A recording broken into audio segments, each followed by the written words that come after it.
चला मी स्टार्ट करतोय IFRS. बघा काय आहे. आत्ताच मगाशीच आपण बघितलं गॅप.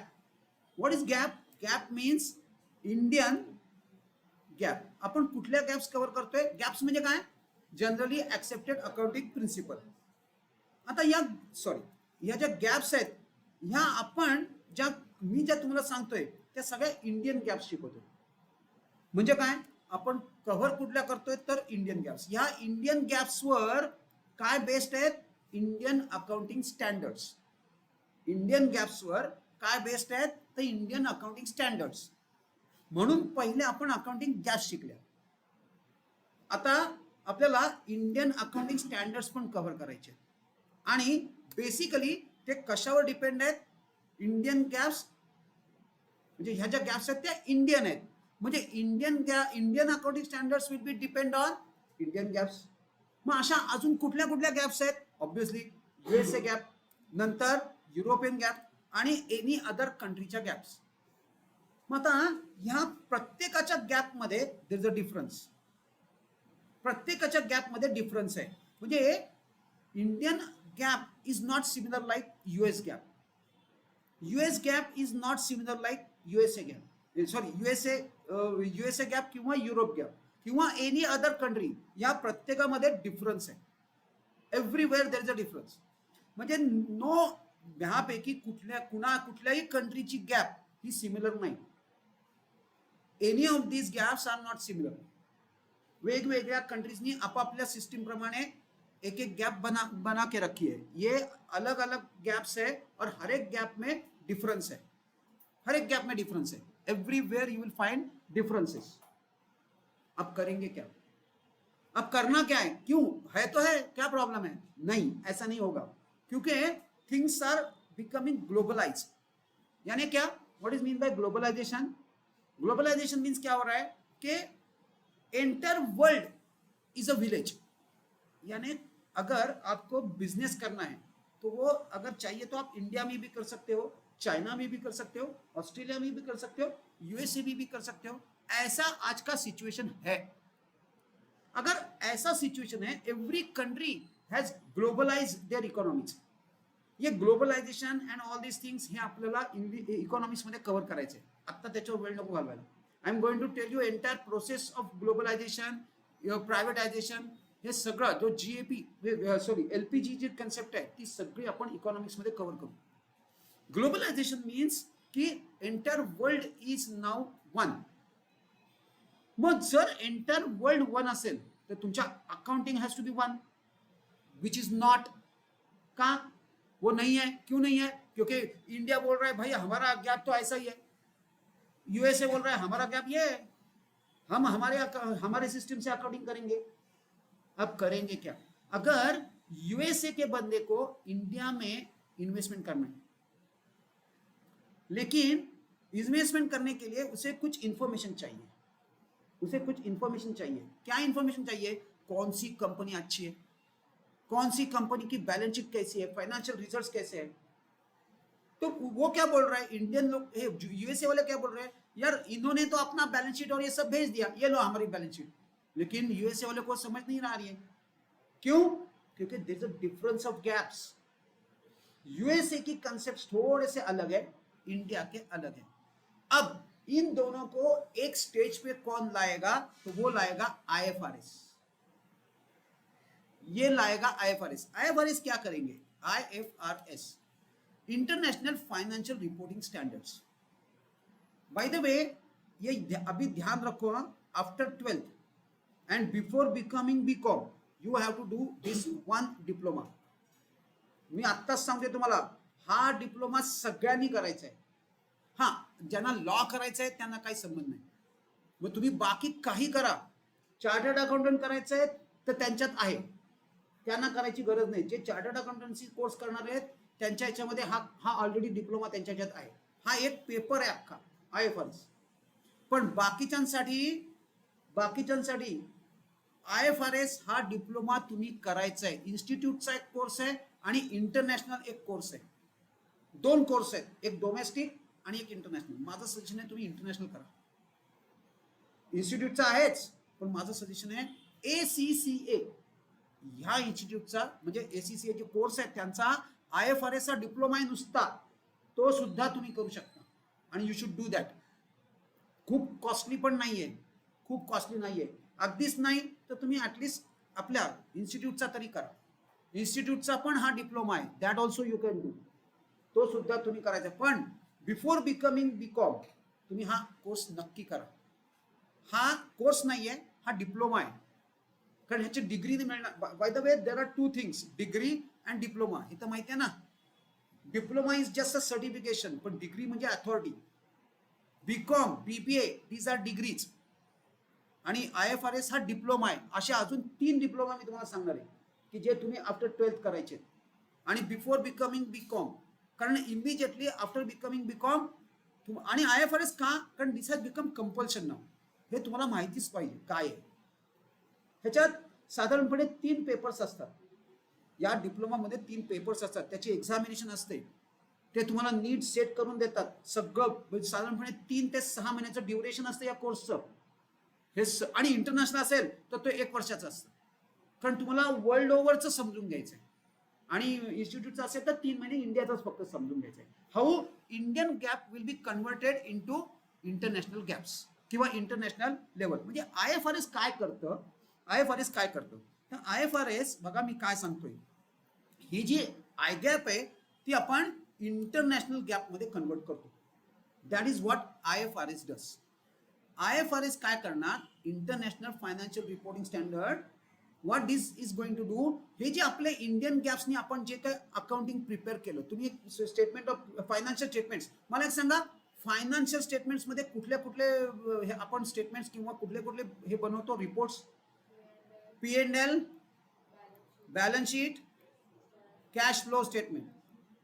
या तिघांना जे आपण कशावरनं बनवलंय, IGAP वरनं म्हणजे इंडियन गॅप वरनं बनवलं. आता ते आपल्याला कन्वर्ट करायचे आहेत इंटरनॅशनल अकाउंटिंग स्टँडर्ड्सच्या इंटरनॅशनल अकाउंटिंग स्टँडर्ड्स प्रमाणे. आणि हे जे कन्व्हर्जन आहे हे कोण करतंय, IFRS. म्हणजे त्यांनी म्हणजे काय केलं, म्हणजे IFRS काय करते तर इंडियन बॅलन्स शीट्स आणि हे जे फायनान्शियल स्टेटमेंट्स आहेत ते इंटरनॅशनल रिपोर्टिंग स्टँडर्ड्स प्रमाणे कन्वर्ट करणार आणि ते ह्या US माणसाला पाठवणार.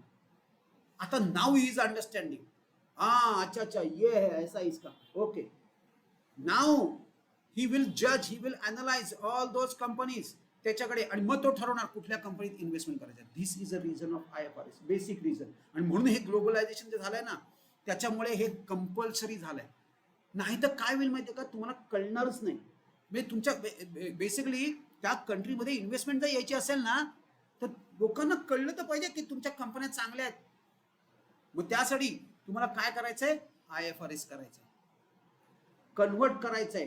तुमचे जे इंडियन गॅप प्रमाणे तुम्ही जे फायनान्शियल स्टेटमेंट्स बनवलेत ती तुम्हाला इंटरनॅशनल स्टँडर्ड्स प्रमाणे शोकेस करायचे. हे बघा आमच्या अशी अशी अशी बॅलन्स शीट आहे, या आमच्याकडे इन्व्हेस्ट करा.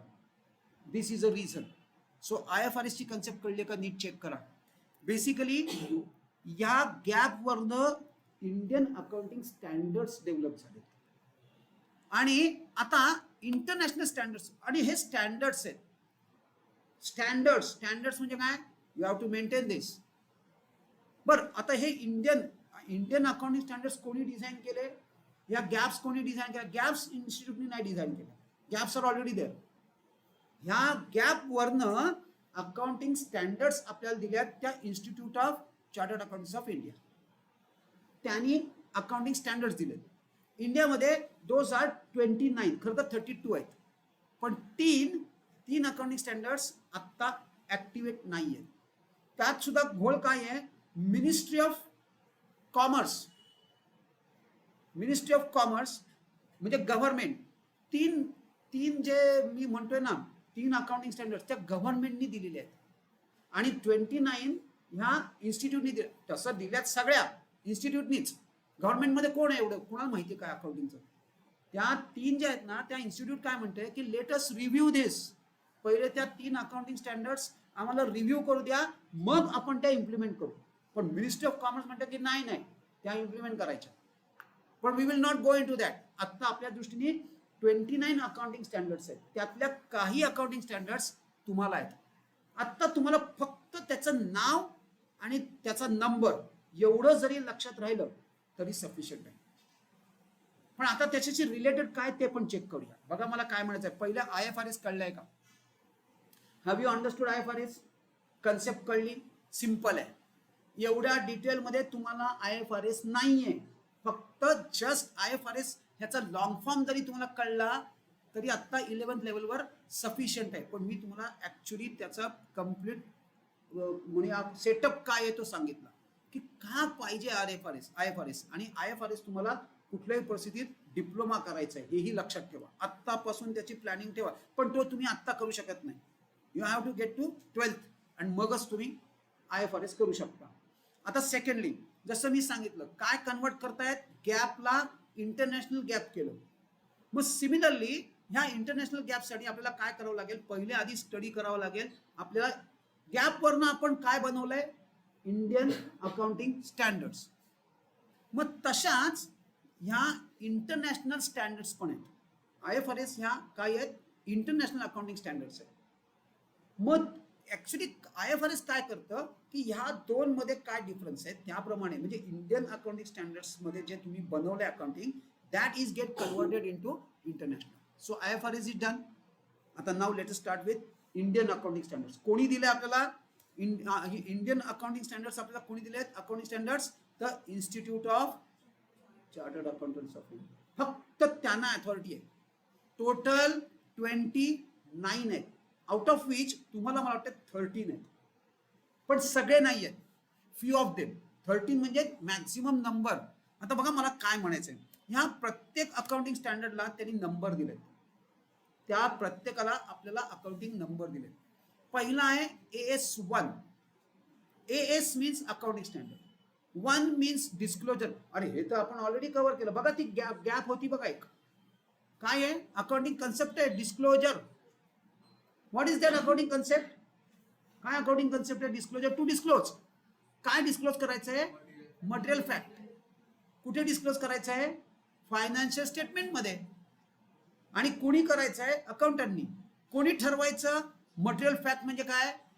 अकाउंटंटनी. चार्टर्ड अकाउंटंट बिकाउंटंट काही ठरवणार नाहीये. इन्स्टिट्यूट तर अजिबात मध्ये पडणार नाहीये. त्या अकाउंटंटनी ठरवायचं आहे की ते काय आहे, इम्पॉर्टंट कुठला मटेरियल फॅक्ट आहे का नाही. चला एक एक एक एक एक एक गो थ्रू करूया. Yes.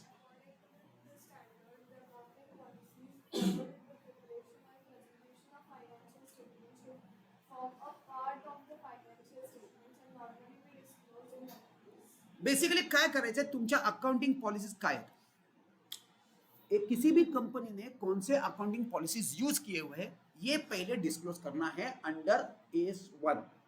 Moving on. Valuation of inventories means stocks. This reminds me, what is mean by stock? Remaining goods after sale. Left over नको. Remaining goods after sale is stock. अब वो स्टॉक का नाम है inventory. This is called as inventory. Inventories are of 3 types. 3 type के inventory होते हैं, raw material, work in progress end finish goods. Work in progress means आधे अधूरे. फिनिश गुड्स मीन्स यानी पूरा कंप्लीट हो गया मैन्युफैक्चरिंग. और रॉ मटेरियल इनका तो स्टार्ट ही होना है. ऐसे 3 टाइप के स्टॉक से पहले तो ये बाइफरकेट करो. ये अकाउंटिंग स्टैंडर्ड बोल रहा है, मैं नहीं बोल रहा हूं कि स्टॉक्स को बाइफरकेट करने को बोला उन्होंने. 3 टाइप्स में कौन कौन से? Raw material, work in progress, finish goods. और उसका वैल्यूएशन करो, कितना स्टॉक बचा हुआ है, उसका क्या रेट है, ये सब. और उसका वैल्यूएशन कैसे करना है, उसकी इंफॉर्मेशन, उसकी जानकारी ये अकाउंटिंग स्टैंडर्ड देता है. बस बात खत्म. इतना ही ध्यान रखना है. Yes. Second. According to the standard, inventories in general should be valued at lower of historical cost and net realizable cost. ओ हे काहीतरी आहे बाबा, हे काहीतरी आहे. हे पण अकाउंट ही गॅप होती बघा. होती का गॅप? ही आहे ही gap. What is this concept? हे कुठल्या कन्सेप्टवर बेस्ड आहे? Accounting standard 2 is based on which accounting concept? आपण त्यावेळेला डिस्कस केलं होतं. क्लोजिंग स्टॉकचं मार्केट व्हॅल्यू आणि cost price whichever is lower. हा yes. Tanvi has got it, I think so. बोला, दिस इज कॉन्झर्वेटिझम. हे कॉन्झर्वेटिझम आहे. Why conservatism? कारण तुम्ही future losses should be consider and future profit should be ignored. कॉन्झर्वेटिझम म्हणजे काय? Future profits should be ignored, but future losses should be considered. On that basis, this valuation is done. मी थोडक्यात एक guideline देऊन टाकली तुम्हाला accounting स्टँडर्डनी. काय valuation कसं करायचं आहे? कॉस्ट प्राइस और market price whichever is lower. हे चेक करा, अंडरस्टँड होत आहे ना? Now cash flow statement.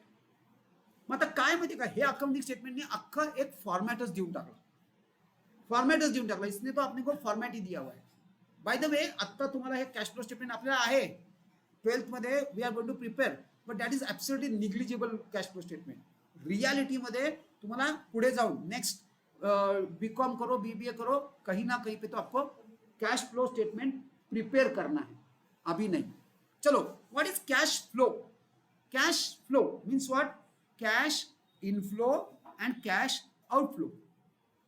ये स्टेटमेंट क्या बताएगा? कितना पैसा आया और कितना पैसा गया, कहां से पैसा आया और कहां पे उसको लगा दिया. कहां पे लगा दिया भाई, वो देखो, ये बहुत इंपॉर्टेंट पार्ट है. दिस इज वेरी इंपॉर्टेंट. ये कैश फ्लो स्टेटमेंट, आजकल के जो बिजनेस चलते हैं ना, वो कैश फ्लो पे चलते हैं, वो प्रॉफिट एंड लॉस पे चलते ही नहीं है. झोमॅटो, स्विगी, अजून काय तुमचं ब्लिंकिट, काय असंच काहीतरी आहे ना. तुम्हाला माहिती आहे का, ह्या सगळ्या कंपन्या लॉसेसमध्ये आहेत आणि चालतात कशा? लॉसेसमध्ये आहेत आणि त्यानुसार चालतात कसा? तर त्या चालतात कॅश फ्लो बेसिसवर. कसं असतं माहिती का, हल्लीचं बेसिक आत्ताचं जे कन्सेप्ट आहे, ही कसं करतात, कॅश फ्लो स्टेटमेंट हे नुसतं करंट इयरचं नाही बनवत, तर ते प्रोजेक्टेड कॅश फ्लो पण बनवतात आणि त्या बेसिसवर मोस्टली बिझनेसेस रन होतात.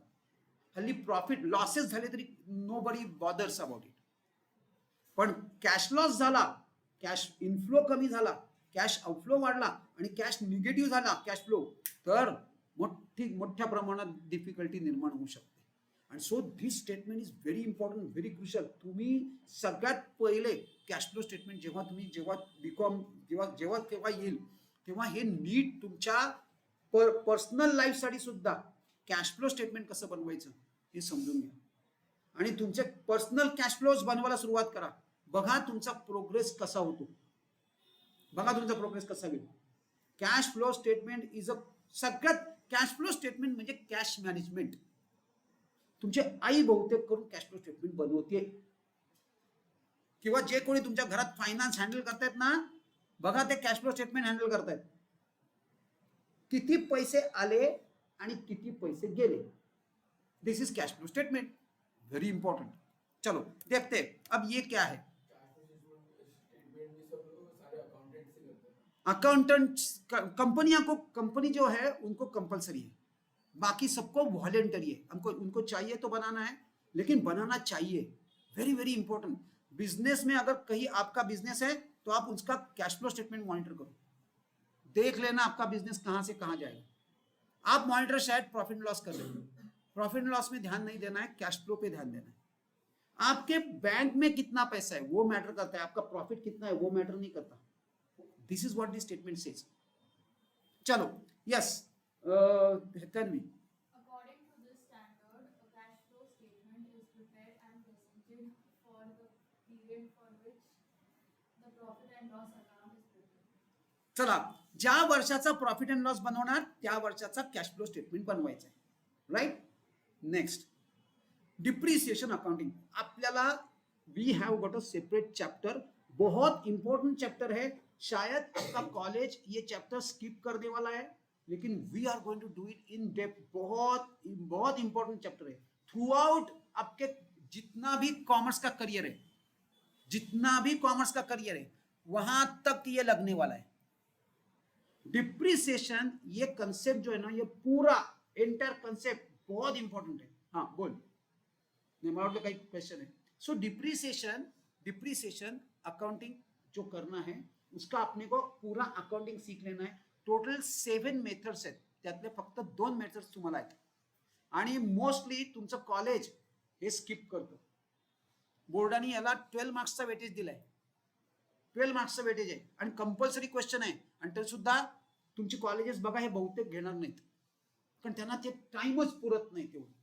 सेकंड टर्म मध्ये तर एवढी एवढी गडबड होते ना. दिस इज अकाउंटिंग, हे बुक किपिंग नाही आहे, हे अकाउंटिंग आहे जे आपल्याला सेकंड टर्म मध्ये करायचं आहे. So depreciation, what is mean by depreciation? Depreciation means reduction in the value of asset. काय म्हटलं? Reduction in the value of asset is called as depreciation. आणि असेटची व्हॅल्यू नेहमी कमीच होते. असेट का वैल्यू जो कम होता है उसे क्या कहेंगे? डिप्रिसिएशन. ऑलराइट, चलो, yes. According to this standard, the depreciation amount of an asset should be allocated on a systematic basis for each accounting period during the useful life of an asset. Overall useful life of asset. बघा मला काय म्हणायचं आहे, एक machinery घेतली तुम्ही 5 लाखाची आणि तिचं लाईफ आहे 10 वर्ष.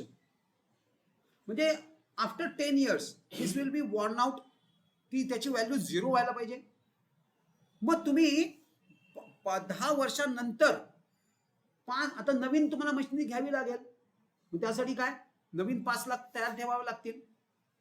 मग ते तुम्ही त्यावेळेला करणार का थोडे थोडे थोडे करत आत्ताच साठवा? कॉन्झर्वेटिझम आत्तापासूनच थोडे थोडे पैसे साठवा. मग थोडे म्हणजे किती? आता बघा मी काय करणार, 5 लाखाचं मला कळणार कसं किती साठवायचे? मला काय करायचंय, पुढच्या 10 वर्षामध्ये 5 लाख रुपये पाहिजेत मला 10 वर्षांनी. बघा मैं क्या बोल रहा हूं, कुछ समझ में आ रहा है? 5 लाख का मशीन अभी है मेरा, ये 10 साल चलेगा. 10 साल के बाद मुझे नया मशीन लेना पड़ेगा. तो मुझे अभी से कितना पैसा सेव करना है? दिस इज डिप्रिसिएशन. कितना करना है? 50,000. देखो 50,000 एवरी ईयर करोगे तो 10th ईयर में 5 लाख हो जाएंगे. मैंने कैसे निकाला? 5 लाख डिवाइडेड बाय 10 इज 50,000. ये है कंसेप्ट ऑफ डिप्रिसिएशन. यानी आप अभी से 50 करते जाओ, 10th ईयर में आपके पास 5 लाख जम जाएंगे. तो वही यूज करो और नया मशीनरी खरीदो, क्योंकि ये आपको लगने वाला है. लाइफ होता है हर एक मशीन का लाइफ होता है. तो this is a concept of depreciation. और ये कौन सा अकाउंटिंग स्टैंडर्ड बताते हैं अपने को? Accounting standard 6. इसमें टोटल 7 मेथड्स रखे हुए हैं. हर एक मेथड का अकाउंटिंग कैसे करना है that also has been mention. हर एक अकाउंटिंग का मेथड है और हर एक मेथड का कैसे अकाउंटिंग करना है that also has been mention. Next है accounting standard 8, research and development.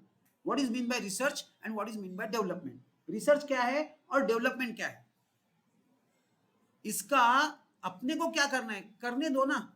ये देखो ना, मोबाइल कंपनियां तो कितना पैसा रिसर्च एंड डेवलपमेंट में खर्चा करती है. नया कुछ लेके आते हैं. अपने को क्या करना है, उसका अकाउंटिंग कैसे करोगे? आपने रिसर्च पे से मान लो 1 करोड़ का खर्चा कर दिया, तो क्या ये 1 करोड़ 1 साल में मैंने एक्सपेंस करके कर देना है? ये मेरा एक्सपेंस होगा तो मेरा प्रॉफिटेबिलिटी तो बैंड बच गई. अरे देखो मेरा एनुअली मान लो मैं 50 लाख रुपए एनुअली प्रॉफिट बना रहा हूं और रिसर्च में 1 करोड़ का खर्चा कर रहा हूं.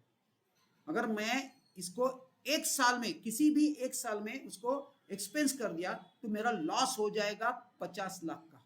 मानते हो कि नहीं? तो मेरा शेयर मार्केट का शेयर टॉप टू बॉटम आ जाएगा. अरे ऐसा क्या हो गया भाई, 50 लाख कमाने वाली कंपनी 50 लाख लॉस में आ गई. तो ये गलत अकाउंटिंग हो जाएगा.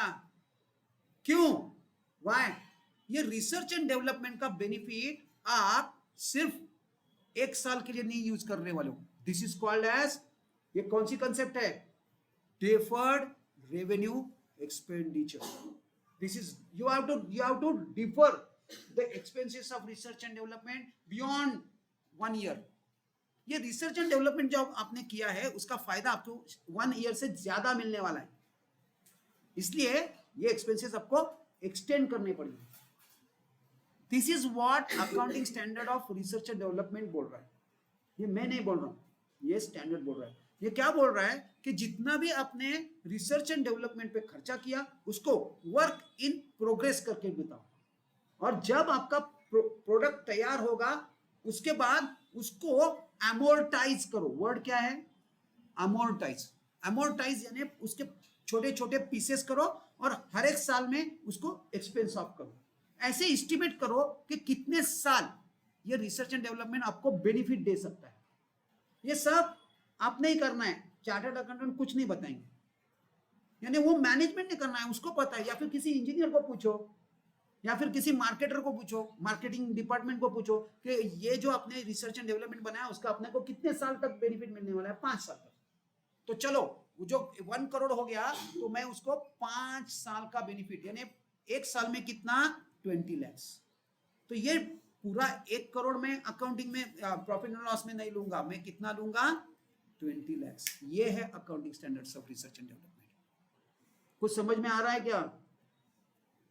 चलो एक बार sir Yashika, According to this standard, the amount of research and development cost should be charged as an expense of the period in which they are actually incurred. ते बघा मी जे आत्ता सांगितलं ते की कसं बायफर्केट करायचं ते अमोर्टाइज करायचंय।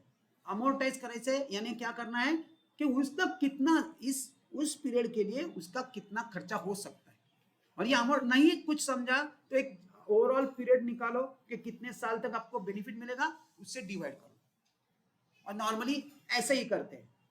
नेक्स्ट, रेवेन्यू रिकॉग्निशन, ये भी तो था और यही डिफिकल्ट है। ये भी था, कहां पे था? रियलाइजेशन। रियलाइजेशन कंसेप्ट है ये, अकाउंटिंग कंसेप्ट देखो। Realisation, what is realisation concept? Realisation concept क्या थी? Revenue recognition. आप अपना रेवेन्यू जनरेट हुआ ये कब रिकॉग्नाइज करोगे, इसके ऊपर अकाउंटिंग स्टैंडर्ड बना दिया। इसलिए मैं बोल रहा हूं कि ये सभी accounting standard is based on gap, gap के ऊपर है। इसका इसका आपका गैप का एक्चुअली यही गैप का नाम है, लेकिन आपके बुक में उसका रियलाइजेशन करके दिया हुआ है। हे तुमच्या बुक मध्ये रियलाइजेशन म्हणून आहे। What is revenue recognition? आपका रेवेन्यू कब जनरेट हुआ? आपने आपने मिस्टर ए है, उसने सेल किया 25 तारीख को, ये एग्जांपल किया है हमने। उसने 1 लाख का सेल किया, उसके गोडाउन से वो 28 मार्च को निकल गया मटेरियल, और ये जो बी है जिसको उसने बेचा है उसको 7 अप्रैल को ये मटेरियल मिला। अब ए ने ये इनवॉइस या फिर ये ए सेल कर रहा है और बी परचेस कर रहा है, तो ए ने ये सेल कब रिकॉर्ड करना है? 25, 28 के साथ, depending upon our your revenue recognition policy. ये रेवेन्यू रिकॉग्निशन के ऊपर है। अगर आपने बोला कि भाई मेरा रेवेन्यू कब रिकॉग्नाइज होता है? जब ये बंदे के पास वो गुड्स पहुंचे और उसने मुझे बोला कि भाई उसको वो गुड्स मिल गए, तब मेरा रेवेन्यू रिकॉग्नाइज है। तब मैं कब रिकॉर्ड करूंगा? तब मैं रिकॉर्ड करूंगा 7 तारीख को। और मैंने बोला कि मेरा रेवेन्यू रिकॉग्नाइज होता है जब मेरा मटेरियल गोडाउन से बाहर निकला, तो मैं कब रिकॉर्ड करूंगा? 28 को। दिस इज रेवेन्यू रिकॉग्निशन। ये आपका गैप है। दिस इज अ गैप ऑल्सो। कब का नाम है? रियलाइजेशन। चलो, तो ये क्या बोल रहा है? यस बोलो। Revenue recognition, This standard is the basis required for recognition of revenue items in profit and loss account of an enterprise. It lays down the conditions to recognize revenue that arise from the various transactions of an enterprise. Various transaction say revenue कैसे recognise करना है, कब recognise करना है, दिस accounting standard says दिस। Next, अब आता है accounting standard for fix assets. Assets में हमने पार्ट किए थे, फिक्स असेट, दूसरा क्या था? जायचंय झाले का? चलो हे last we will do it. चलो बोला, फिक्स असेट कौन सा फिक्स असेट था? Fix asset, current asset and deferred revenue expenditure. अब फिक्स असेट का अकाउंटिंग कैसे करना है? यस, एक बार ये करते हैं, then we will stop. According to this standard, the cost of fixed asset should comprise of the original cost and any Attributable attributable cost of bringing the assets to its working condition. For its intended use, The fixed asset should be eliminated, from the financial statement and deposit. disposal, disposal, Then no further benefits is expected for this use. पूरा fix asset का accounting कैसे करना है ये बोला है. चलो आज इधर थम यार.